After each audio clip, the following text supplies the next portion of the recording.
was in charge of, or as one of the co-project leaders for the Honduras project this past summer.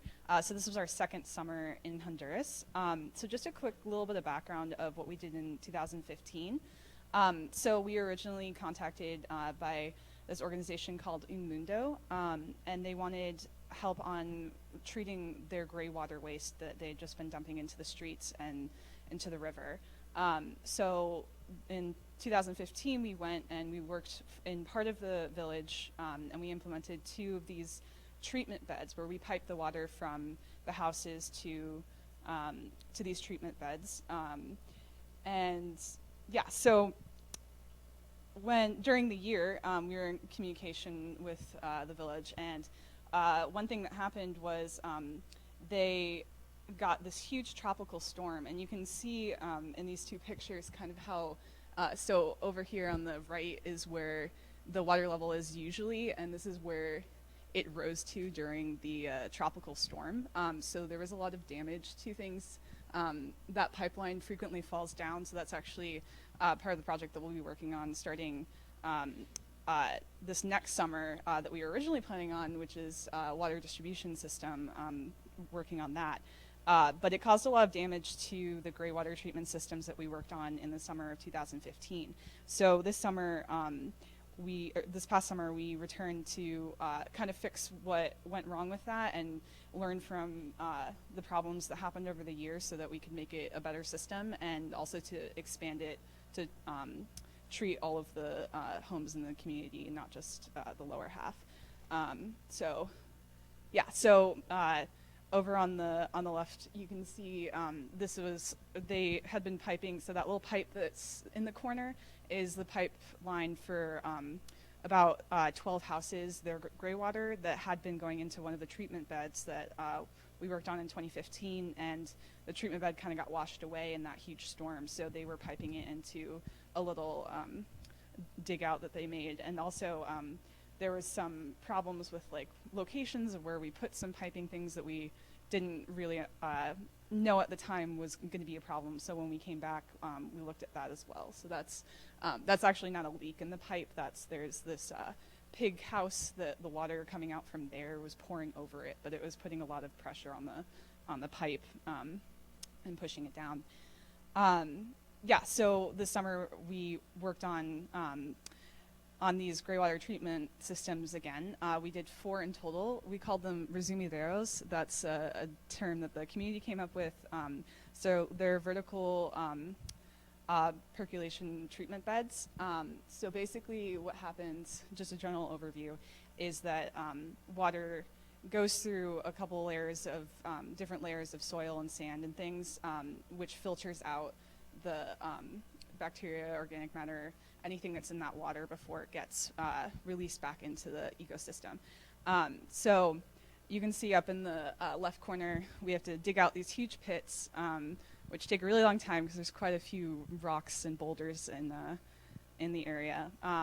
And so one of the problems that we encountered from the summer before is that the soil in this area has very low hydraulic conductivity. So the water is supposed to, after filtering through this treatment bed, get released back into the ecosystem by being absorbed by that soil. But because it was moving so slowly and there was so much water going into these systems, they were kind of backing up. So one of the things we did this year was we put these outlet pipes at the bottom of the resumideros to kind of speed up the flow of the clean water out of the system. So you can see in the corner, it's a little bit hard to see, but we put mesh around these pipes that have these perforated holes in there, and so that soil wouldn't get caught in there, and we faced them down so that we wouldn't have all of the sand that was going to be on top of them going into the pipe. And then we covered the surrounding area with rocks once again to prevent any kind of soil from getting caught in those pipes. So once we did that, we had to haul a lot of sand up from the river that was in that first picture of Honduras 2016, up a pretty steep hill for all of them. And yeah, so we also, the past summer, we had a layer of soil to help filter the water as well, but we decided to remove that this year because that low hydraulic conductivity and it not moving through quickly enough. So We filled it with sand first, and then with a layer of gravel, and then put these inlet pipes to distribute it evenly across that whole surface area. And you can kind of see in the corner of this photo here these big blue barrels. So those are our grease traps. So basically, a lot of the water that's coming from these houses it's used in cooking. There's lots of grease. There's soaps, all these things that kind of just float to the surface, and and makes it very difficult to filter through the sand when it goes through because the density is higher, but density is lower. But so in these grease traps, basically the idea is that it slows down the flow of the water. And allows that grease and the soaps and all that to rise to the top, and then that gets skimmed off by a community member. They have a schedule that they've worked out, and then the water, sands, grease, and oil then goes into the treatment bed through those distribution pipes over it. So. We didn't have too many tools to work with, but we did actually have one singular power tool and a little bit of electricity. So in order to actually cut the holes in the barrels to put the pipes in there, we had to drill holes in a circle until we could get a knife in there and cut the plastic out. So it was a bit of a process, but it worked out pretty well. And then that picture at the water, you can just kind of see. So the bag on the right is taken directly from one of the grease traps.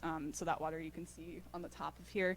And then the bag on the left is taken from that outlet pipe. So the pipes that go underneath the treatment bed and outlet the clean water that way. So there's a lot that you can't see going on with the water chemistry, but you can just see there's at least some visual difference in that. So it's kind of cool to look at. So just a couple other things that we did. Since we added these treatment beds to more of the community, we had to connect the houses, their gray water outlets. So in the top right, you can see a picture of us digging out this main pipeline across the street. And we got pretty lucky in the most part of how the road curved, so we could have gravity carry our water to the different treatment beds, but that definitely impacted how we split up the community. So we connected, they have these sinks called pilas. They're these giant basins, they use them for washing dishes, washing their kids, all these things.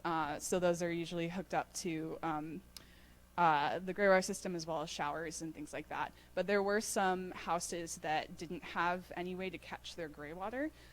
So that picture in the bottom right corner is an example of one of the concrete basins that we had to construct while we were there in order to catch that water. So this was actually at the homestay that I was staying in. They had a washing machine. I think there might have been the only one in the community that had that, but they didn't have a way to collect the water that came out of that. So all of the soap would come running down. There's actually this is very top of the side of the mountain that we were on. So soap would be running down all of these stairs and into the main road. So this is meant to catch that. And then we also constructed them underneath taps that some families had. And then that pipe you can see there is just, you can see we used the drill to perforate the pipes. This one was used we had one individual resumidero because their topographic location made it very difficult to pipe their water to one of the treatment beds because they were lower than all of the houses around them, but there was no area to put a treatment bed there. So we had to make their own, and we inserted this pipe to spread the water out in their little tiny resumidero. And this is just a picture of us with one of the finished systems. We took 10 people